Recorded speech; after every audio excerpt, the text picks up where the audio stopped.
Yan ang mahirap sa inyo eh.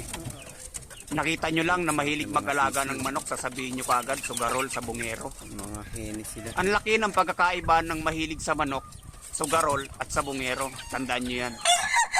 Ang sa bungero, Lalaki na. halos araw-araw yan sa sabungan. Ang mahilig sa manok, itinuturing yan na pet at best friend, kagaya lang ng mga aso at pusa. Mahal. Kaming mga mahihilig sa manok, itinuturing namin itong pantanggal ng stress, libangan, at passion.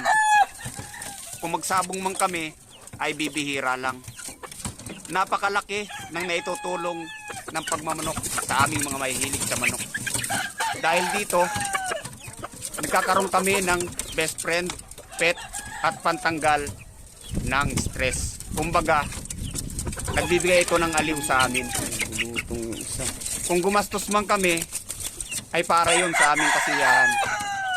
Oh, bulutong. Ang sugarol, gumagastos para may pansugal.